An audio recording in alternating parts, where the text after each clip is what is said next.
Good morning. Good morning. Good morning. Welcome, everyone. We welcome you here on this day on our first series as our fourth annual Mental Health in the Black Community, our fourth annual Mental Health in the Black Community. We are so excited that you have chosen to be in this space that we consider brave space, learning space, education space, and for some, it may be healing space. We are so excited for all of you in this space with our theme this year. Our theme is lifting up individuals and communities. And we're grateful for that song, Lift Every Voice, because we want to be sure to amplify, particularly Black voices, experiences, and journeys around mental health. My name is Sara Taylor, and I am the Deputy Executive Director of Partners in Community Development and founder of the BIPOC Peak Parent Mental Health Project. And I don't take it lightly that you have chosen to be with us in this space. I first just want to do some housekeeping. We had a housekeeping slide on. For those of you, I want to give a clear disclaimer. This is not medical or clinical. This is not a medical or a clinical presentation. This is educational information that we hope can help you, your family, your community, and those that you serve. We also want to remind, as the Keynote desires, the chat may or may not be open at some points. And we also welcome, if there's time for questions, we're going to filter questions through our question and answer tool that is on Zoom. We will also be making some announcements later on when we move over to the panel. And again, we thank you for being in this space. I just want to talk about our theme, our goals, and to acknowledge our sponsors and partners. I would like to acknowledge our speakers, our expert speakers, our sponsors, our partners, youth, parents, caregivers, our BIPOC Peak, Partners in Community Development staff. Without them, we would not be here. I want to acknowledge the Health Project, Education Project, for being one of our year-long sponsors and partners, Monroe County Office of Mental Health, Perinatal Network of Buffalo, Hillside Family Agencies, Sankofa Counseling, Univera, the Recast, I Imagine, the Office of Mental Health, Common Ground Health, Buffalo Federation of Neighborhood Centers, CCSI, Starbridge, Fathers Connecting, and last but not least, the Greater Rochester Health Foundation and the Wilson Foundation that allows us to continue to do this work throughout the years. Without them, this series would not be possible. Our theme this year is lifting up individuals and communities. Once again, healing together, lifting up individuals and communities. We believe that accessible, culturally responsive, person-centered support and resources fosters healing, resilience, and mental health wellness. We also believe in amplifying parent, youth, and lived experience voices. Throughout this series, we will offer information and resources on topics such as cultural perspectives of mental health, racial trauma, suicide prevention, substance use, stigma awareness, healing center, wellness, and self-care, peer supports, access, non-traditional services, and centering family and youth voice. We have key learning objectives related to providing an educational forum that promotes mental health wellness in the Black community and communities of color, to address stigma, to promote resilience after community crisis, violence, and natural disasters, to amplify the professional role of parents, caregivers, health ambassadors, community health workers, to offer non-clinical, culturally relevant education, awareness related to grief, loss, restorative services, school-based services, and more, to provide a platform for the exchange of dialogue on mental health issues pertinent to the Black community, while promoting opportunities for positive systems change and provider accountability. We will also discuss the intersectionality between systems such as the criminal justice system, child welfare system, many other systems, the developmental disabilities system. We will discuss those intersectionalities. We want to also address social determinants of health and stressors, particularly as it relates to Black males. So once again, we thank you for being here with us, and we hope that this learning opportunity will help you as an individual, as a community member, as a provider, as a health advocate, as an activist, whatever role you may have in your community, in your home. We trust that this space is right where you need to be today. We had some technical difficulties and will not be live streaming today. However, this video will be available on our Facebook page, the BIPOC Parent Voice Facebook page, beginning on Monday. It will be available, and we hope to stream in the upcoming weeks. This is a free series, and my hope is that you will share it and invite others to this Zoom room. I am ready to bring up our esteemed keynote speaker. Esteemed keynote speaker. I'm going to read a little of her bio. You can follow her on social media. She has an amazing platform and influence, not just in Western New York, but across the globe, lifting up the experiences and the journeys of mothers, queens, mothers, and so much more. So I am excited that she said yes. Someone that is well sought out, someone that could have said no. I am so excited that she said yes to be our keynote here today. And hopefully I'll pronounce her name right. Keosha Hinson is a certified credentialed family peer advocate, NLP life coach, author of Mommy Mission, the founder of Abundant Hope, Inc., a nonprofit dedicated to helping mothers break free from survival mode to build lives rooted in purpose, peace, confidence.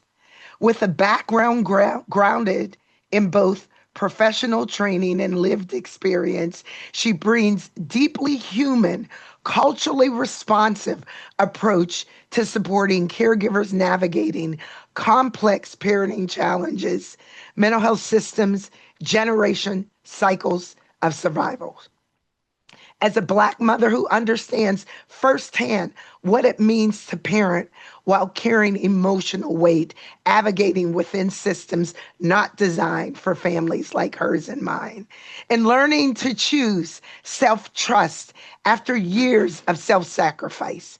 Her work is informed by her own journey of survival mode to intentional living, one that requires redefining identity, setting boundaries, and healing patterns passed down through generations. Through peer led guidance, trauma informed coaching, and community centered programming, she helps caregivers develop emotional awareness, strengthen their confidence, and advocate effectively for themselves and their children. I am excited to present her today. She is also the host of a podcast, Dear Mama, Purpose Paid Peace, where she amplifies honest conversations about motherhood, healing identity, and financial empowerment. So I present to some and introduce to others. Well sought out keynote speaker, Keosha Hinson. Hello, everyone. Hello, can you hear me? Yes. Great, great, great. Hello. Thank everyone for being here for this important conversation, right? We don't always have the safe spaces to have these conversations. So thank you to everyone for being here. One thing I will say is that when I initially was starting my keynote, getting together the things that I was going to speak about, I was going to talk about what's deeply important to me and what most people hear me speak about all the time, which is healing the caregivers. I am the mama's mama. And so I am always talking to caregivers about how to improve who they are so that they can be a better model for their children. However, over the last 5 days, my son has been experiencing a mental health crisis, and we have experienced some very real things with our new mental health urgent care here in Western New York. And I felt that sharing this experience would be very valuable in this space. So the story isn't for sympathy, but it's really to show you what truly happens in these systems with caregivers and with our Black men.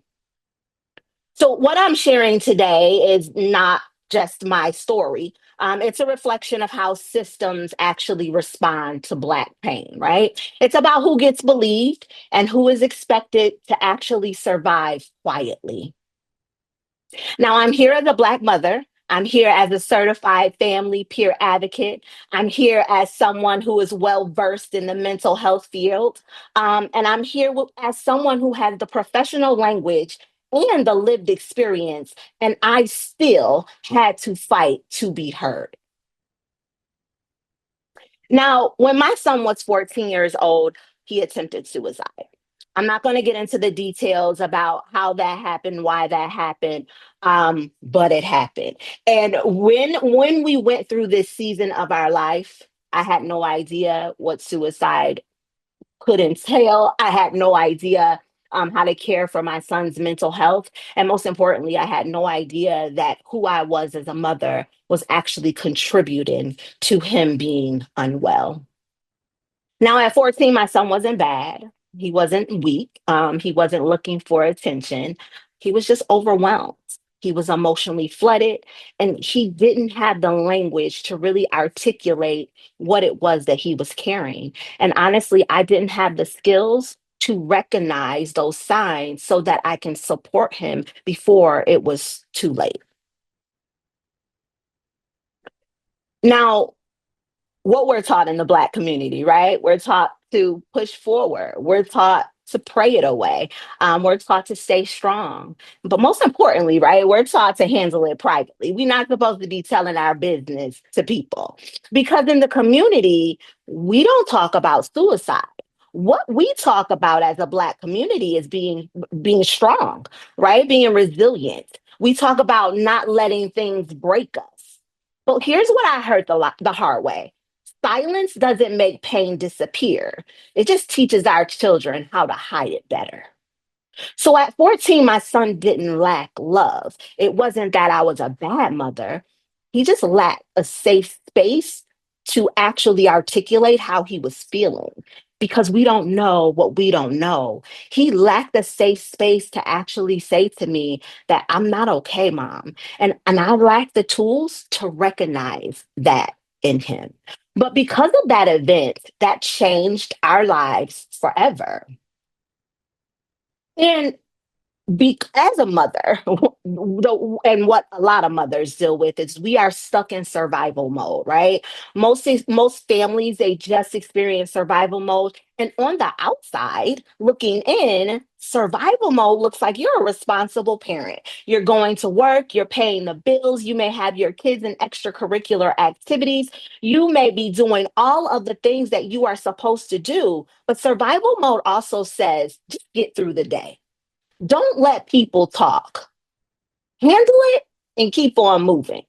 But when you are actually healing and when you are actually worried about breaking cycles, you ask yourself different questions. And you want to actually know, is my child safe? What does regulation actually look like? And what support is actually required? After my son's suicide attempt, resilience looked very different from my family. Resilience, for the most part, is pushing forward and keeping things going. But for my family, we didn't bounce back in that way. For us, we became intentional, and resilience actually looked like slowing down. Looks like as a mother, I was lowering my expectations because so often we want to give our children all of the things that we have never had, not and forgetting to ask them, what do you need? So for us, resilience meant choosing safety over image. And sometimes that also meant making decisions that my family and my community could never understand. But that didn't make me weak. That didn't mean that I didn't want the best for my child. What that meant for me is that in order to break cycles, I had to do something different. And what that meant for me is that creating new patterns for my bloodline was important for me. So I couldn't do it the way it was done before me. So let's fast forward. Let's fast forward to my son today. In 2016, he is 26 years old. And recently, due to a disruption in care, he was off of his prescribed controlled substance for 5 days. Within days, I saw a shift in his behavior. It wasn't subtle and it was not imagined. He was fatigued, he was irritable, he was emotionally withdrawn. And then the words that no mother wants to hear again, he said to me, I don't want to be here anymore. So I did what I tell my families to do. I did what I tell my social media followers to do. I I sought out professional help.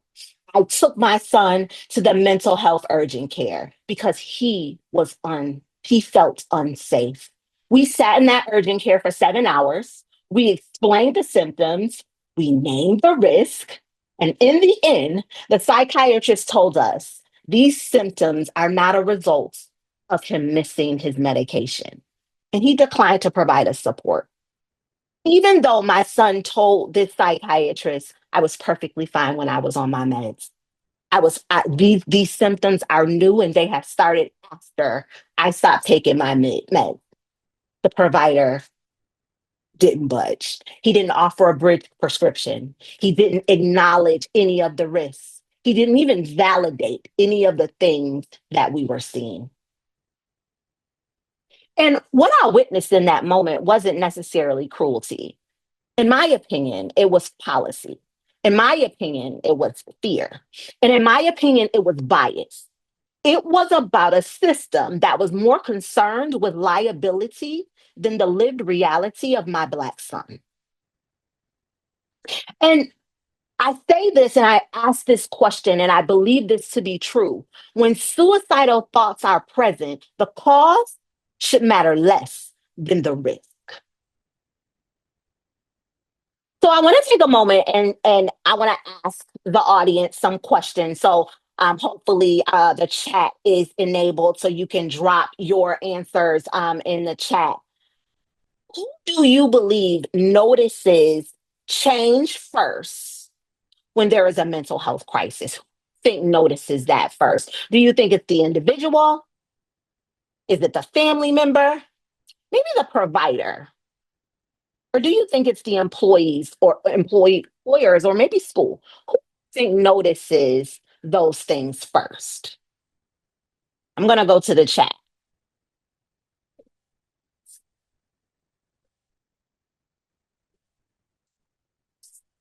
Family member, family member, family. So I see a lot of people are saying family, family. Family, the event. I like that one. The individual, rather they acknowledge it or not, right? Like sometimes you know something's wrong. Absolutely. Rather you say it out loud or not, sometimes you are absolutely aware. Absolutely. So we are getting a lot of family members that we are saying are noticing these things first. And that matters, right? Like it matters. Let me try and get back to my slide. I'm sorry, guys. That matters when we are, evaluating and sharing. One moment, guys. That absolutely matters. So we're saying that it is the family members, and yet and still the family members for some reason are not being listened to. I think I lost my slide, guys. Oh, there we go. But that matters. It matters that the family members are the first people that see the change in that person first. And why does that matter? Because if families are the first to notice change, then families are not overreacting. They're reporting early warning signs. And when those signs are dismissed, support doesn't disappear, it gets delayed. Now, this experience wasn't just about the medication, it was about how Black men are seen when they are struggling. My son is a grown Black man, which means his pain is often interpreted as noncompliance, as attitude, as weakness, or as a personal failure. When we talk about employment transition, masculinity expectation, surveillance instead of support, all of these intersect in moments like the one we've experienced. And here's the part that matters: I had the language, I had the training, I had the access. If this could happen to my family, what is happening to families without resources, without advocacy, without the confidence to push back? When a family is in crisis, life doesn't slow down. Parents don't get time to train or prepare. They stretch themselves, becoming caregivers, coordinators, emotional anchors, while still showing up for the rest of the household because other children are still watching, still learning what safety looks like. They're still feeling the weight of what's going on in the house. So families step into these roles not because they have all the answers, but because love doesn't wait for systems to catch up. If I wanted my son to live and not die, I had to come up with a plan because I didn't get the support. And this is where we see the gap. Many mental health systems were built to respond to clear, isolated moments of crisis, not layered realities of Black families, Black men, and multi child households navigating stress in real time. So when support feels delayed or limited, responsibility doesn't disappear, it just shifts to the family. This isn't failure either. It's families doing the best that they can inside systems that were never designed to hold all of who they are. Now, we can't talk about mental health in our community without talking about Black men. Black men are taught early to suppress their emotions, to perform strength, right? To keep moving no matter what. But suppressed pain doesn't disappear. It shows up as depression, it shows up as irritability, it shows up as substance use, it shows up as suicide. And too often, systems respond with punishment instead of support. So I want us to ask better questions. How many Black men are labeled non-compliant when they are actually unsupported? How many are dismissed because their pain doesn't look clinical enough? How many are surviving without care because asking for help seems dangerous? How many? How many? How many? So mental health wellness is not just therapy, right? It's not just in a box. Mental health is not just medication. It's not just in a box. And it's just not awareness campaigns. We can't be put in a box. Wellness is about community, it's about regulation, it's about safety, it's about culturally responsive care, it's about having access to natural healers, space to grieve, and permission to rest. Our community has always known how to heal. We come from a long lineage of people that have healed themselves for a very long time. We just haven't always been allowed to define what healing is on our own terms. We need systems that work with our culture, not against it. Our families just don't need more hoops. They need systems willing to meet them where they are. Thank you all for listening. Is there any questions?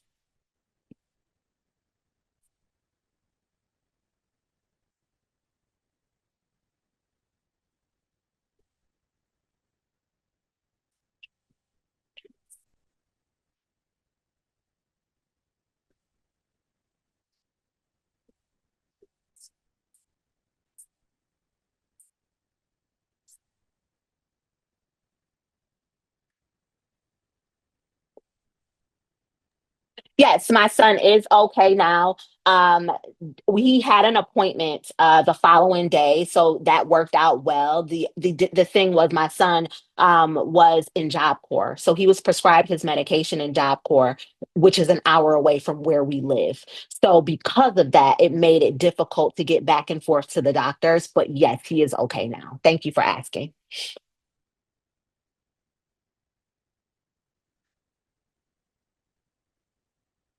So the question says, looking back at that situation, what support or resources do you wish were in place for parents who are trying to get immediate mental health help for their children? I wish that doctors would actually look at situations as individuals. I wish that it would have been looked at the situation that, yes, it's a controlled substance, but looking at the history, showing that my son had been prescribed this medication every month, showing, listening it to us saying that he was in Job Corps and he was prescribed this medication. Actually listening to him when he said, this is preventing me from going to work. Because I think about one wrong move that could have spiraled his life down a path of, being more unsafe. Because what if he would have lost his job? What if he didn't have any support that told him, tomorrow I will drive you an hour away? So I wish that what was in place was not just textbook looking at things, but instead actually looking at the history of the patient. Let's see. How can it be handled best when you are not the primary family member, but the primary caregiver is in their own denial about the person's mental health? I think it depends on the age of the person. So if it is a child, I think it would depend. So I don't know if you are talking about an adult. But if you are like, if I'm speaking to a parent who is in denial about their child experiencing some mental health issues, I try to work through it with them. So I talk about specific situations that they may be struggling with, and then asking them questions about why do they think these things are showing up. Because sometimes we are in denial because we're operating in our ego instead of actually looking at the totality of the situation and being honest with ourselves. I appreciate you bringing more light to this, especially sharing yours and your son's story. Very true lived experience. I have been sharing this for years and pray for acknowledgement and support. Yes, yes. Thank you. Thank you. Thank you so much. Is there any other questions?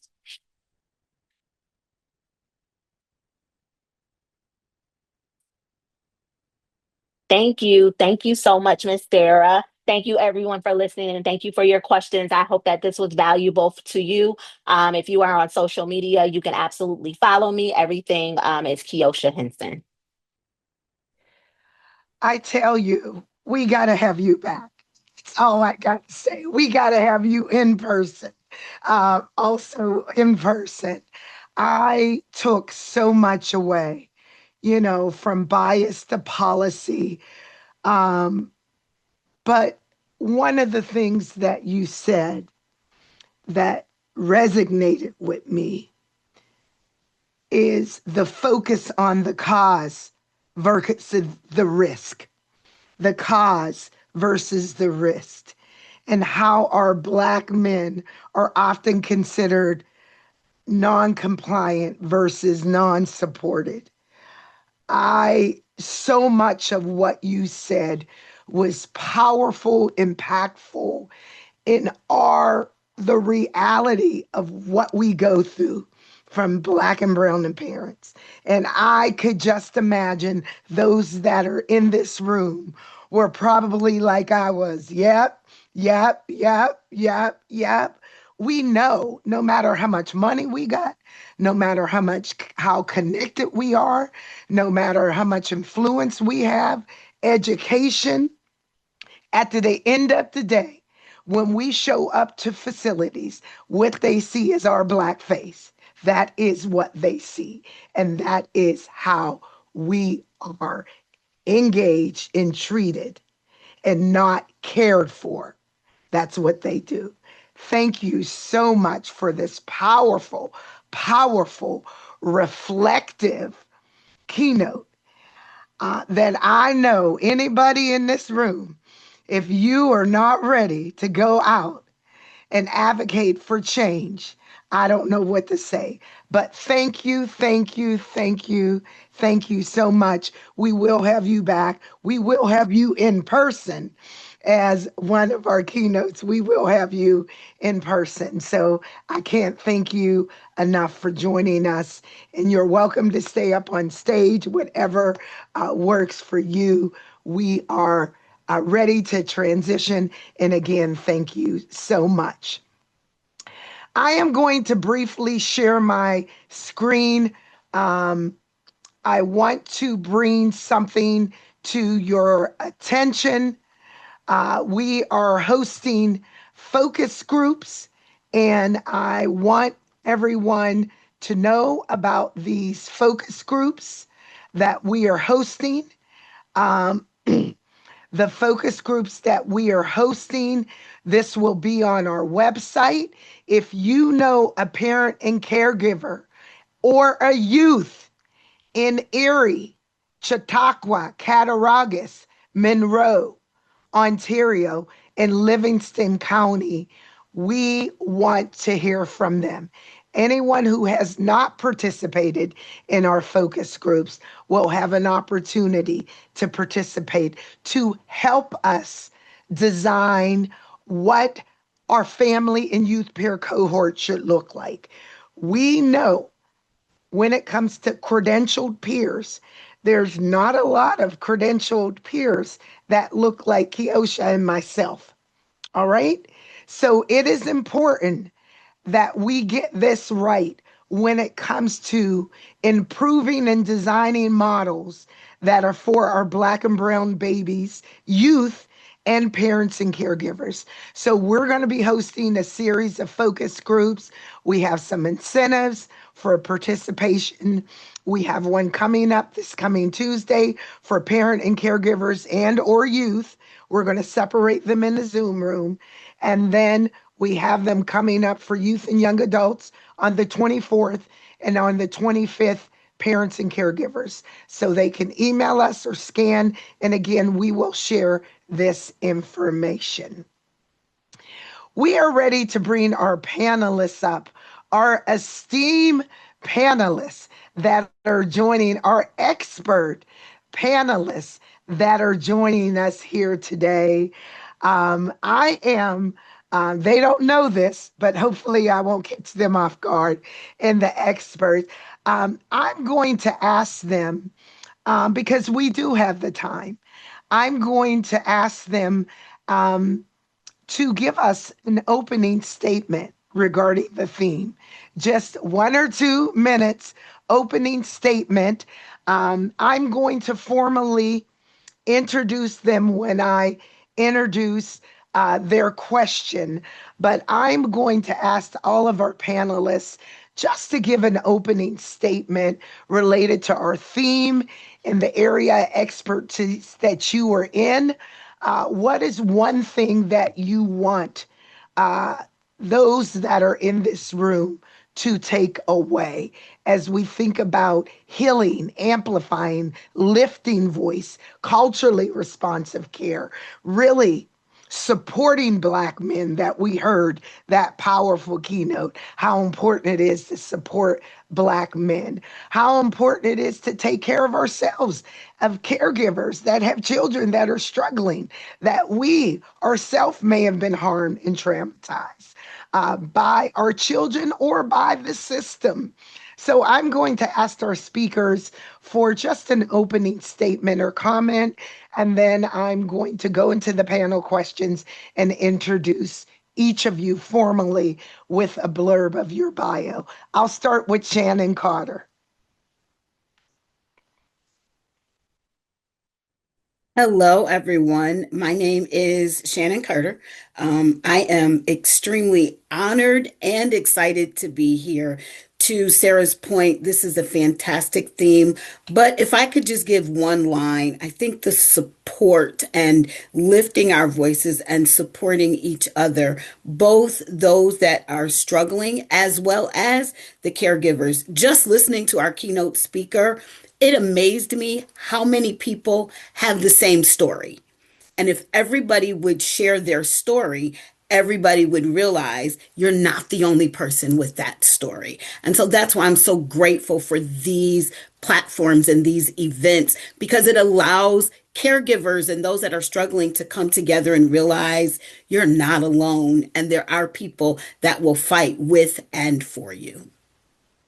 Thank you. Thank you so much, Shannon. Dr. Vincent Sears. Well, thank you.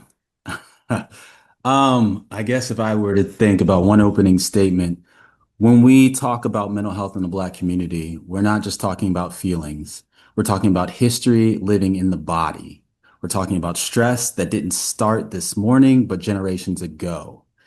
For Black people, mental health has always been shaped by systems, by laws, by schools, by policing, by whose pain is believed and whose pain is disciplined. So when we see anxiety, anger, substance use, or silence, we have to ask not what's wrong with them, but what's wrong with this community and what have they been carrying? This conversation isn't about pathology. It's about context. It's about understanding how racial trauma, criminalization, and a lack of access to care intersects, especially for Black youth and Black males. And it's about moving beyond the awareness towards accountability, repair, and real change. Because the truth of this is you can't heal people in systems that keep harming them. So today, for me, it's about naming the problem, and it's about naming what needs to shift so we can finally heal. Wow. Wow. Wow. Wow. So much said in those few minutes. So much said. We look forward to hearing from you, Dr. Sears. Thank you so much. Okay. Minister Tyneatta Crouser, if I got it right this time, Yes, you forgive me. did, Sarah. I Thank got you. it It's right. okay. Um, when we're talking lifting up individuals and communities, I think the biggest thing for me, and I keep running into this in my professional life, is that when people start to speak up about their experiences and the things that have happened to them, people listen to defend and not listen to understand. And until whoever's watching this in the future, listen to understand, not to defend. Um, People are not blaming you per se personally, but there has been a system of systematic racism that has happened, and it's real, and we have to just be truthful about it. And then the only way we can make change is if we acknowledge there's damage that's been done, and not to be sad about it. Let's understand it, let's fix it. So when people come and talk about their lived experiences and things that's happened to them in their childhood and things like that, people sometimes get defensive, and we need to just listen so we can get an understanding how to change things. Wow. Thank you so much. Dr. Karla Hadley, if I pronounced that right. Welcome. Good morning. Thank you so much for having me. I would definitely focus on the word accountability. It is not okay how we're treated. It is not okay. And you raised a very good point. The speaker, thank her so much for her transparency. Myself, highly educated, great schools, walked into an organization where I was the presenter. I mean, I'm dressed to the nines, just knew who I was. Instead of someone asking, hey, how can I help you? The first thing out of their mouth was, oh, you here for a bus pass? So before there's any conversations, our complexion is basically the explanation of who we are. And so making sure those experiences are not kept, but told, they are told to individuals who are decision makers, that we're not just talking to immediate supervisors, we're going higher and higher and higher so that people are hearing and understanding what's happening and it's not okay, so that we can make systematic changes as well. Wow. Thank you so much, Dr. Karla. Well, we're getting ready to jump right in. We are going to jump right in. We have some questions. We have some learning that we expect to happen in this room. And we look forward to an opportunity to transform, to go back out. Not that we carry all this weight, but to go back out in learn in this space. I am going to start with Shannon Cotter is a dedicated human resource leader and learning and development expert, recognized for her unwavering commitment to empower others through education, personal growth, inspired by her parents' legacy in foster care and adoption. Shannon has devoted her life to creating supported environments where individuals are seen, heard, and given an opportunity to thrive. Her personal journey includes raising her niece and adopting a daughter, experiences that have deepened her empathy and shaped her inclusive approach to leadership. So, Shannon, welcome again. Your Thank you. first question: can you talk about the unspoken family dynamics? We heard a little bit from the keynote related to acceptance, often our faith, where we're often told, pray that away, cast that out, and various levels of circumstances such as stigma, shame, and guilt, even denial that often comes with having a loved one that is experiencing challenges or symptoms related to mental health condition. Absolutely, Sara. There's so much packed in that question, dealing both from the faith aspect as well as the family dynamic. I think some of the words that even triggered me that I fight against so often dealing with people, that whole sense of the shame and denial, because when you're dealing with families, and I love the fact that Dr. Sears used the word pathology. When you're dealing with families, oftentimes families are asking themselves, like, what did I do so that my family member is impacted in this? Or even in all honesty, they look back like, what in my genes? No, this is not in my gene. This is not in my genetic dynamic. And so families then take on that guilt and that shame because they personalize the problem that that person is going through. And then from the faith aspect, I think one of the things that I've dealt with is it's harder for people to really grasp mental illness as an illness and understand that there is a concept to the word dis-ease. And so when we say that God is a healer, it's easy if my family member is diabetic. It's easy for me to say, okay, you're diabetic. We're trusting God to heal you, but let's go get this insulin while we're trusting God to heal you. But there's just something that we still have to grow to as the body of Christ, as faith leaders, and in that faith dynamic to say, yes, I believe that God is a healer. Yes, I believe that God can do all things, but I'm also going to do what needs to be done to ensure that my family member is cared for responsibly in their sense of dis-ease while we are also allowing God to do what God needs to do. And these are conversations, again, that I'm so excited are now coming to the forefront because I think for a long time, the body of Christ, the faith movement has kind of stayed in the background, which then we have so many families that come into the church.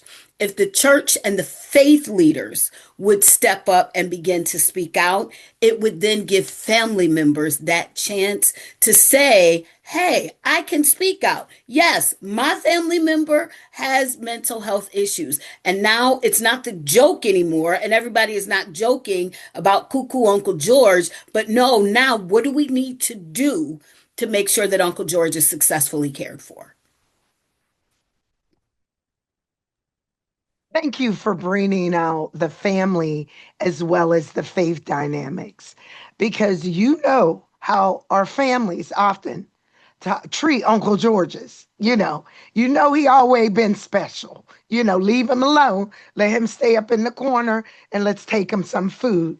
But thank you for bringing out those perspectives of key credible messengers. Often the faith community, as well as our families, are often credible, trusted messengers. So thank you for that.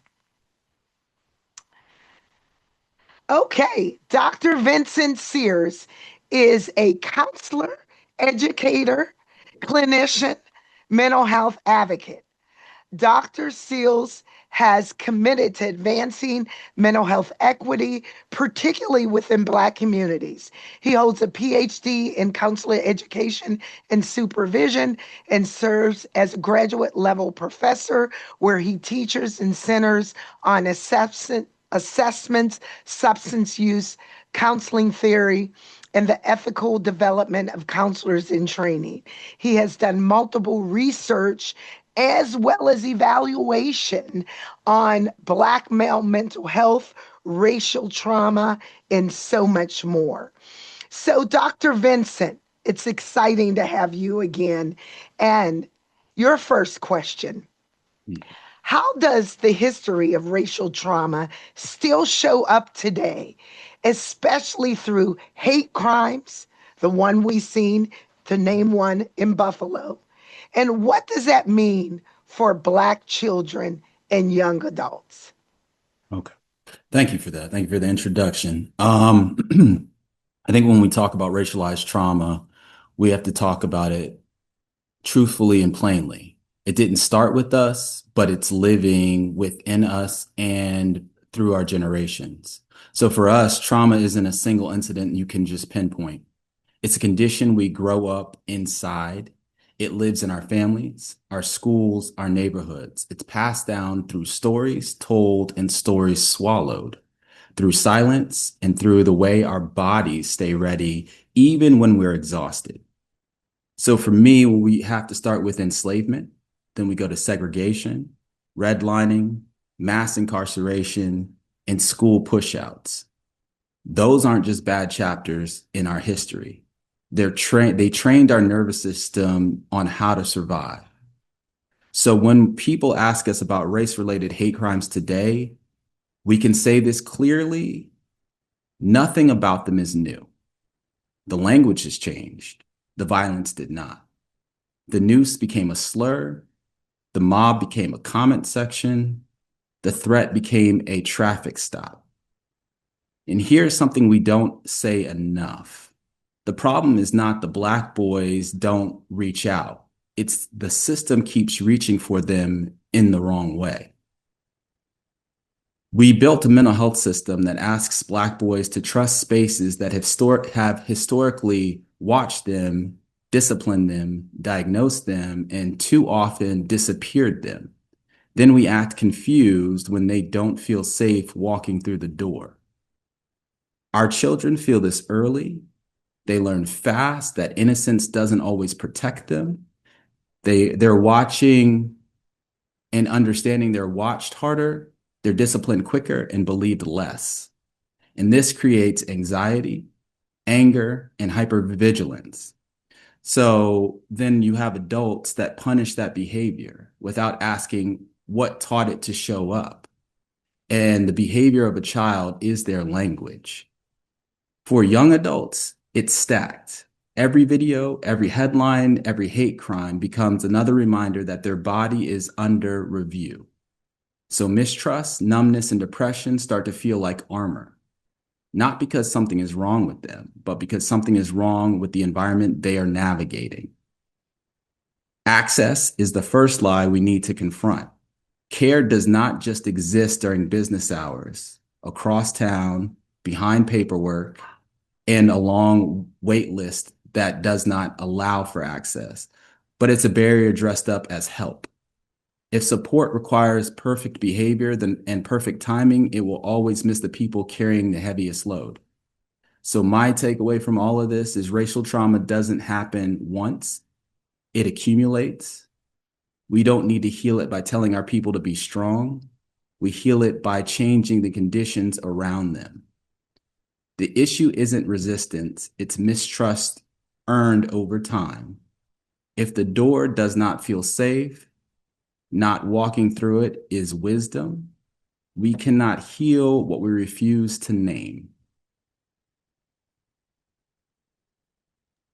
Wow. Wow. Wow. So much was there. So much was there. Wow, Dr. Sears, thank you for that historical perspective. Because while we are working to be preventive now, it's important that we understand the historical perspective of racial trauma and as it relates to mental health engagement now. So thank you for that. Dr. Karla Hatley, thank you so much for joining us. We are so excited. Dr. Hatley is a licensed clinical social worker who attended SUNY Brockport in her bachelor's of science. She received a master's of social work degree from Syracuse University. In addition, she's earned her doctorate in higher education administration from the University of Rochester. She's been an educator for over 25 years, working as a school social worker in elementary, middle, high schools. She has been an instructor at community college level, Monroe Community College and the University of Rochester, and has an array of experience in restorative practice as well as non-clinical mental health interventions. So, Dr. Karla Hatley, your first question. Black male youth and adults impacted by mental health are often criminalized and not held to the same standard of the law, empathy, care, and support. How can we collectively change this dynamic from a community and a system approach? Yeah, thank you definitely for that question. As previously spoken, just a lot of things that we go through or experiences that don't seem to fit within this common or acceptable response are seen to be intimidating or it's bizarre. And so some of those behaviors definitely are disciplined, they're criminalized, there's punitive responses. And so understanding how to work through those different things. So for me, I think it's definitely the approach, the tone, and the relatability of what is happening. So one of the main things when you're noticing someone is working through anything is just stopping and listening, having a very calm tone of understanding. So it's kind of that trauma-informed care, changing from what's wrong, what's happening, to, you know what, let's talk about what happened. Is there something that we can talk about in a tone that's responsive, in a tone that's actually showing that you care? In case in point, I work in a school, I'm an administrator, and there's a school-wide policy for New York State. You're not supposed to have your cell phones. We all know it. And so there's a student in my office dealing with a mental health experience, sitting there, had given her a moment. All of a sudden, I hear a buzz. Now, I know that buzz is not my phone. Clearly, she has her phone on her. So I turn around. I was like, well, it sounds like you probably are having a situation where you needed your phone that you didn't turn it in. Is there anything we want to talk about? Giving her an opportunity to express why she had her phone. Based upon that conversation, you know what I'll do? I'll lock your phone up here in my office. If you need to see it throughout the day, come back. I'll give it to you at the end. Perfect. Now, I know how my school is. Had she been in another person's office, phone would have buzzed. They wouldn't have even had a conversation. There would have been a silent email to security. Security would have randomly come in. Let me see your bag. Let me see your coat. Oh, you got a phone? You already know we have a zero tolerance policy. You're going to ISS. There would have been no explanation, no nothing, but she would have had to face that for no reason. And this happens all too often. There aren't conversations, there are not understanding, there are disciplinary responses. So changing to safe, welcome, listening, and understanding is really going to be helpful. Even here in Rochester, New York, should a family call the Rochester Police Department because of a crisis? Right now, I mean, we have what's called a PIC team, so a person in crisis team that actually will escort the police officers with trained counselors to de-escalate situations, to listen, to be there, instead of criminalizing someone who is having responses based upon mental health. It could be undiagnosed, it could be unmedicated, it just could be a array of things. So having the community even understand that even when you call, you can request the PIC team to come as well, so that you actually get the response that is needed, that is trauma informed, that is culturally responsive when you are having those type of situations.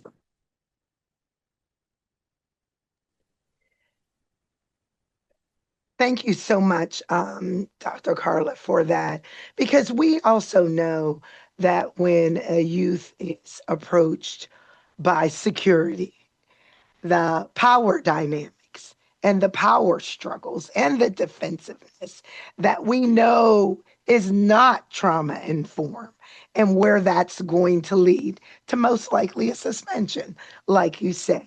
So thank you for that insight, as well as the reality of what can be easily have been done differently. Thank you for that.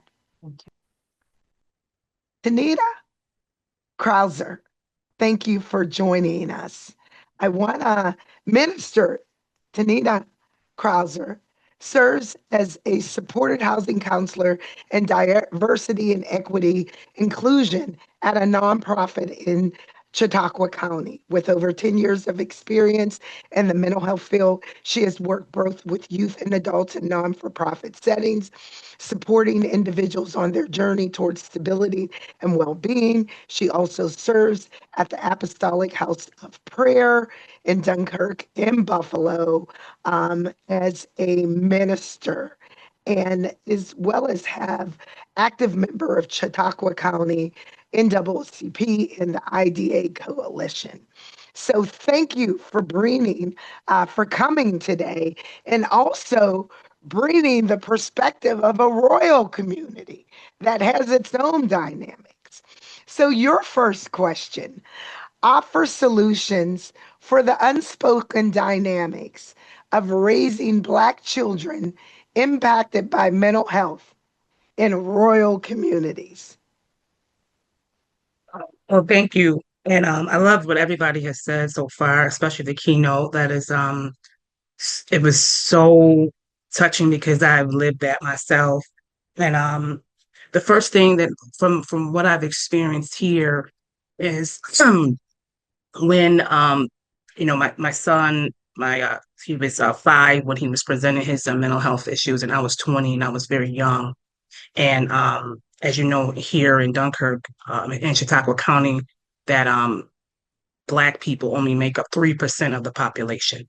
So it's not a lot of people that look like us in the school and businesses and things like that. So the um, one of the solutions that I was thinking of is, instead of, when I reached out for help and explained what was going on with my son, I automatically got blamed for the behavior instead of, okay, now it's flipped, and it's now I'm being questioned, now I'm being blamed, now, they're looking at me and my whole entire family. And so a solution would be, okay, let's figure out what's happening during that time. When his behavior really started taking a toll and escalating, my mother had passed. And it was very tragic. It was very quick. It was very tragic. She was 53. Um, and she was a very support system in my life.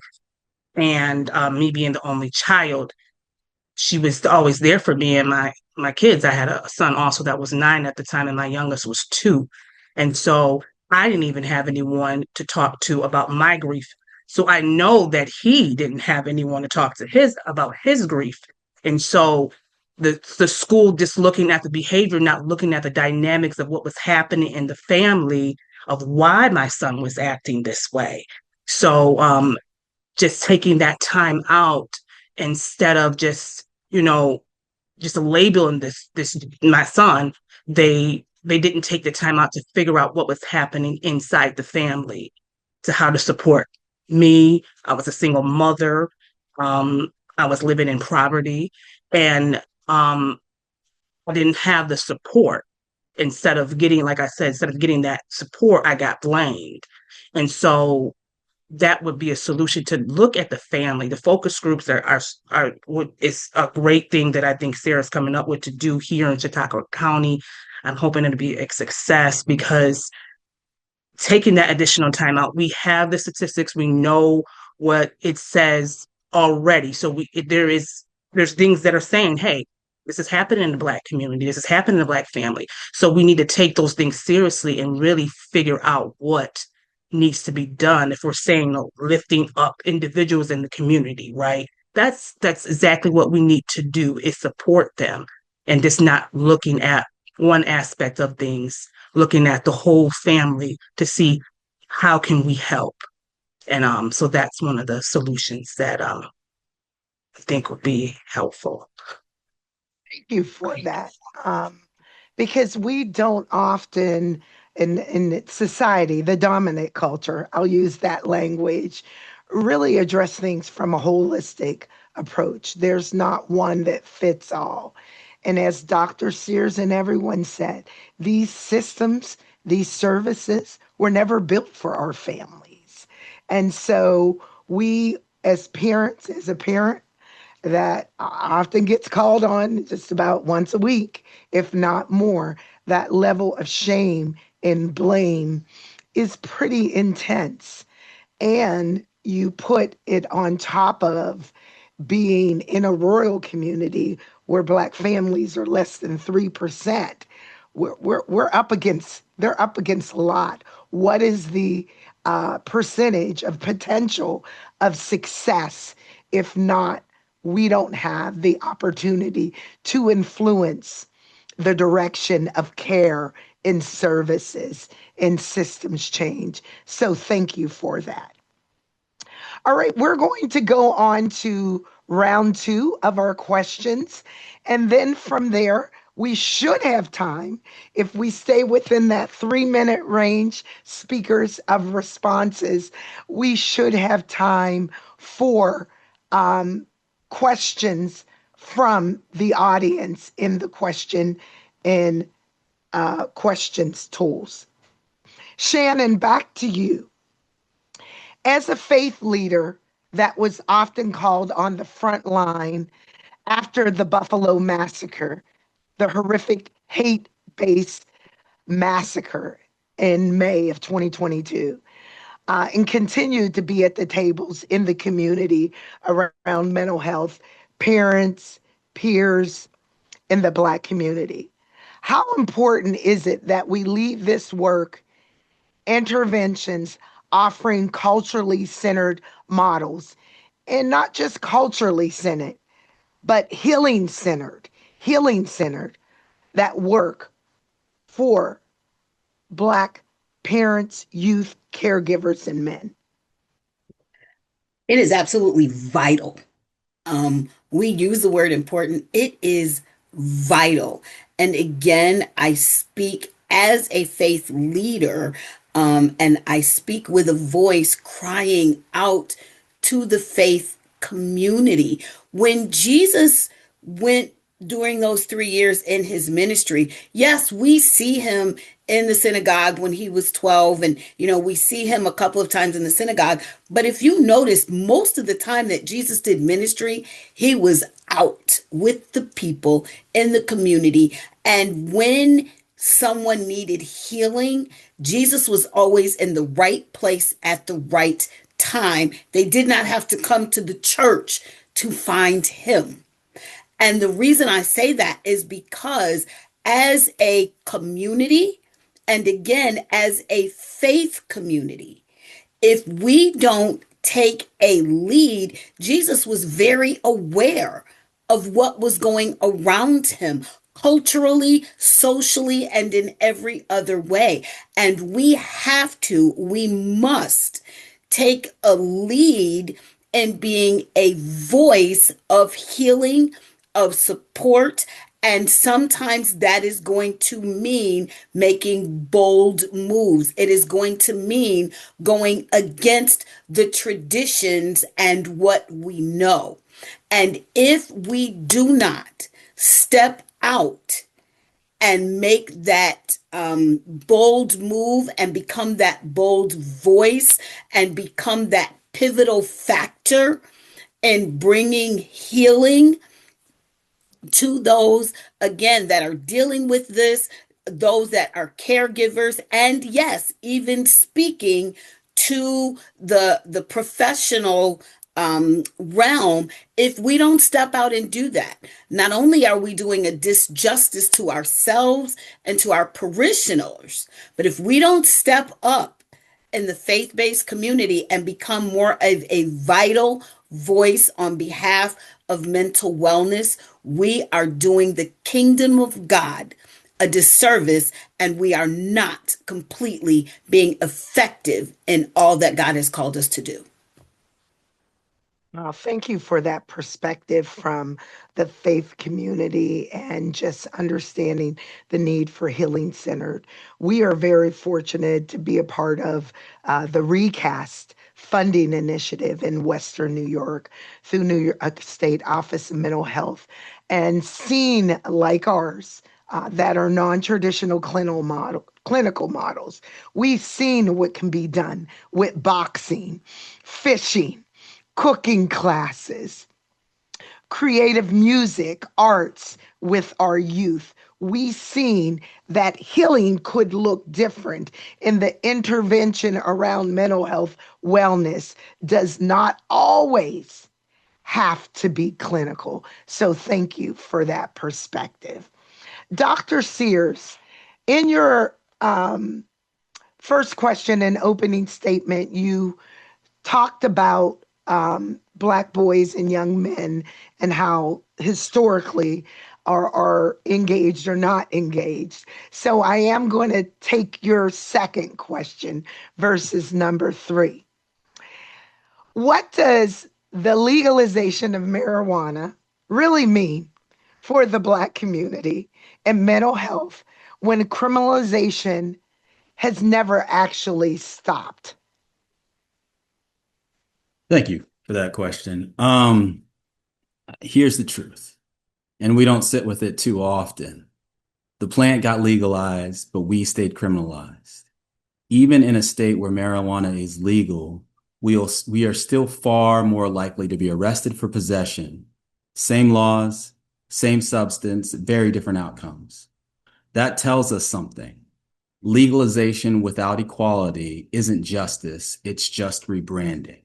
So in our communities, marijuana has often been about coping, managing stress, calming anxiety, trying to rest inside of a system that never gave us a break. We don't self-medicate for fun. We medicate in response to pressure, surveillance, and survival. Often in my practice, when I sit with young Black men who aren't trying to get high, what they're trying to do is get quiet. Quiet their thoughts, quiet the anger they were never allowed to express, quiet the fear that comes with being watched everywhere they go. And instead of asking, what are you carrying? The system asks, what's wrong with you? And we still have to tell the whole story. Heavy or chronic use can deepen anxiety, depression, and disengagement, especially for our Black boys and young men whose emotions are already treated like threats. So this conversation can't be moral. It's more simplistic. It has to be honest and rooted in context because there is a deeper harm. We're punished when it was illegal, then we're punished out of making a profit off of it. So our trauma was criminalized first, then monetized, and then not repaired. So dispensaries that go up in our neighborhoods, often the ownership does not look like us, but policing stays the same. Surveillance stays the same. Only the marketing changed. So we can't talk about the substance use without talking about stress, trauma, and surveillance. Legalization changed the law, but not the lens. And so the other thing I will say to this is that there is a misnomer about emotional growth that I think doesn't get talked about either. So when we're on substances, it does not allow us to grow because it does not allow us to feel in a deep, full way. And so taking a look at that, having the conversation, and also understanding different ways to cope is important. But I can connect both of the conversations, the one that I had prior, the first question, and this question. It comes down to when trauma goes untreated, coping gets criminalized. And until systems recognize racial trauma and take it seriously, our people will continue to get blamed for surviving broken conditions. We are not broken. The system surrounding us is. Wow. Thank you so much, Dr. Sears, for a mouthful.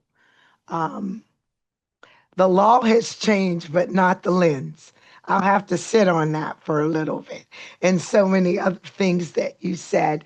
But I really appreciate you, and hearing you talk will help me really look at the work we're doing. We continue to advocate for culturally responsive care, but I really need to really look at how can we advance the conversation around not just historical racial trauma, but present racial trauma and what it's doing to our families and youth. So thank you for that. Dr. Karla, your second question. As a counselor, working in a school setting, understanding the adultification of our young Black girls, and how can we utilize restorative services, non-traditional healing practices to prevent suspensions, especially among our urban and rural? We know what the data tells us about the suspension rate in this region, in New York State, who's suspended by zip codes, race, ability, disability, and more. What can we do? This is a great question because when we think about the adultification of our girls, it happens even within our own culture. I even think of myself. I have a daughter, my husband, almost 6'4". So naturally, she's a tall girl. And because of her height, she's always assumed to be much older and much more mature than she is. That's my example, but that's example of a number of individuals. Our cognitive age and our physical features sometimes don't necessarily match according to society. So we see someone looking a certain age and we assume that they have this understanding. And so some of the common phrases we use, you know better than that. Do they really, based upon where they are? Have we taught them what's expected, or are they actually acting within their age appropriate understanding? And so being in a school is really important to start with awareness. Start with, what language am I using? What are the thoughts that I have personally about when I see young girls and what's expected? There's always discrepancies. You can have one individual wear something, someone of the dominant society wear the exact same thing, and it is different because it fits different. And so you are almost criminalized based upon certain accentuations that you were born with. So one, understanding, but then offering intervention. So within a school setting, I need to be really educating staff, because they don't even realize what they're doing, how they're justifying what they're doing. So you have this expectation that a student's supposed to know better and do better. And when they don't, they get punished when we're not looking cognitively on where they are age-wise. Creating safe spaces. And how can we just encourage our kids to actually be kids? While we have adultification, we also have parentification. A lot of our girls, our students, they're missing school because they're watching their siblings, because their parent has to work. There's a lot of different things that is causing them to miss out on just general childhood experiences. And so they're coming to school having these expectations, but with even the parental roles at home, sometimes they're the disciplinarian, sometimes they're cooking, they're not just watching. And so they're growing up quicker than expected. So having safe spaces, talking, and not assume. So sometimes my daughter just mentioned this the other day. People will come up to her and like, oh my God, you're growing up so fast. What does that mean? You know, we're all aging at the same rate, but because we assume they're older. And so also instead of assuming, instead of giving ages, oh, how are you? How old are you now? 15? No, let's ask questions. Hey, how old are you? Can you tell me? As opposed to coming up with our interpretation. So encouraging childhood behavior, educating our families, educating our systems, and changing our expectations and understanding that kids should be allowed to just have real childhood experiences. Unfortunately, that's not always available to them, but where there are spaces to be able to create those opportunities for them to just be. Thank you. Thank you for bringing that perspective around the adultification in general that we know that happens, and also challenging us about our own language and some of our behaviors as parents. So thank you for that, Dr. Karla. Okay, Minister Crouser, your last question. Offer strategies for promoting youth, young adult, and family peer advocacy in neighborhoods, across the school system, college campuses, diversifying the workforce. We hear a lot about mental health first aid, which is great. Mental health first aid is a start, it's great. But when we think about the peer profession and how important it is to have those with lived experience working with our families, partnering with our families. How can we do a better job at promoting peer services and the career pipeline, excuse me. Thank you for that question, Sarah. I was just thinking of what Dr. Hatley, I said, we need her in Chautauqua County. I just wanted to say that. But really, it's one of the things is um, seeking out diverse families and not before not when they're in trouble, right, in the school system. Like seeking out what I've noticed and learned is that you only get sought out if you're causing a problem, right? And before those focus groups, I think really should be in the school system.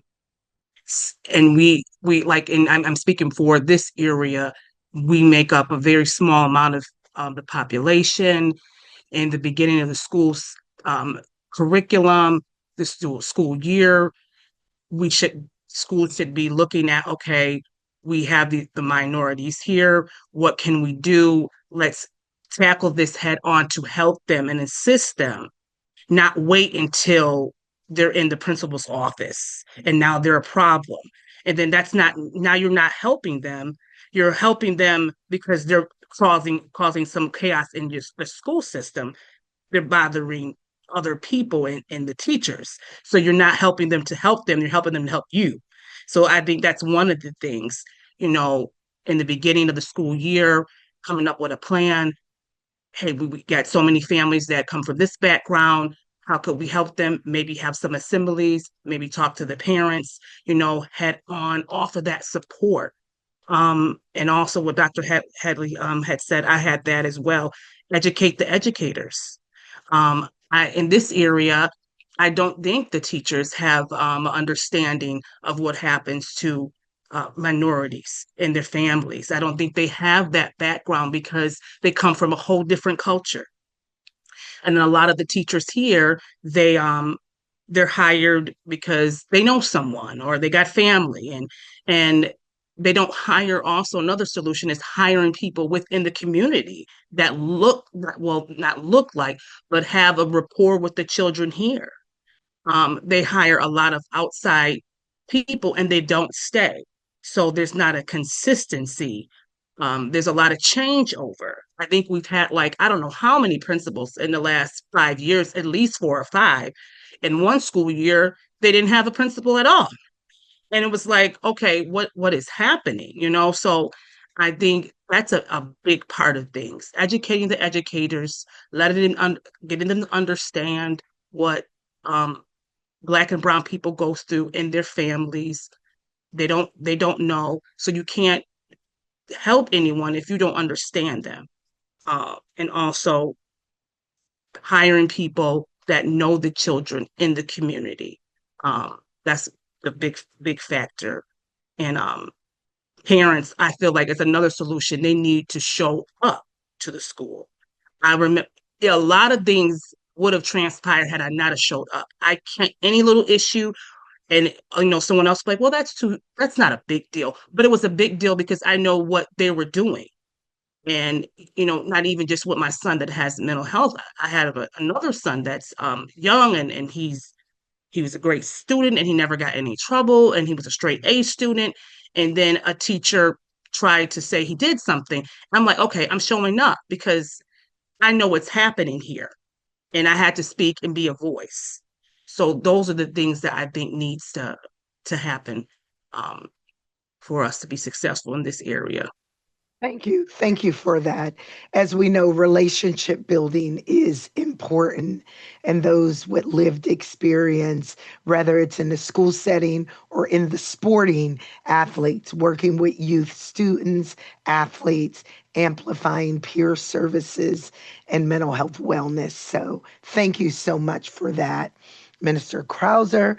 I want to thank all of our speakers, our tech team, excuse me.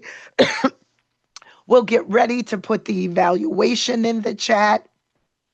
I can't thank you all speakers for sharing your expertise, and those that were in the audience. We had a small group today. However, we know with a small group, there can be incredible impact.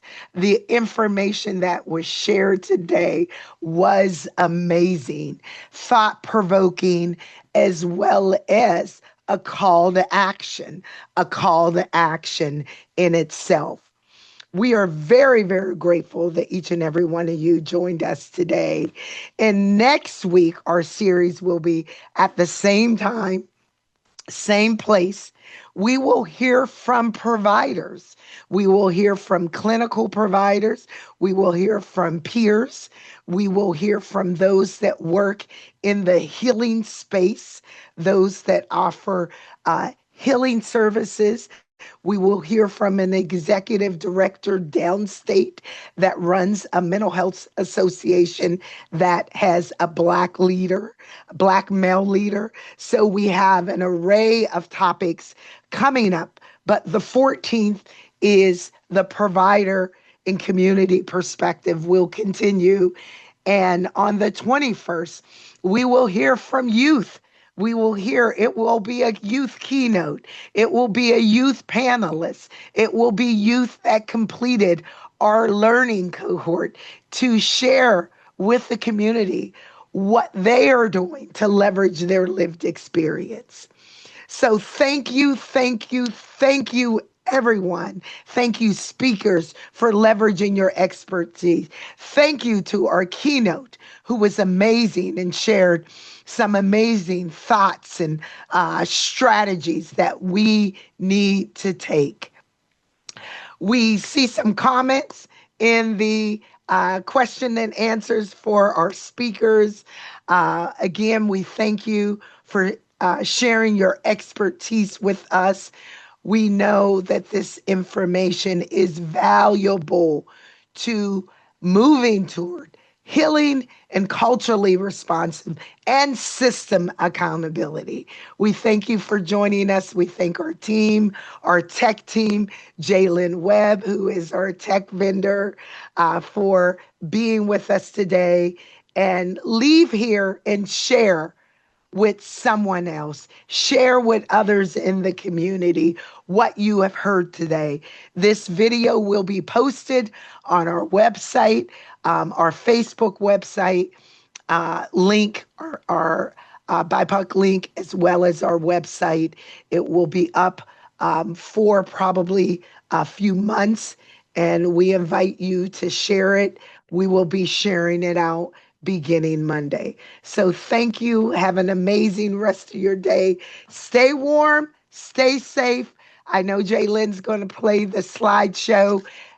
Please complete the link. Give us some feedback. We want to hear about other topics that you want to hear. And thank you for taking this 90 minutes to learn with us in this space. Have a great day. Visit our website, BIPOC Parent Voice, for more information about our activities as well as our services. And we look forward to hearing from those that want to participate in our focus group. Have a wonderful, wonderful rest of your day.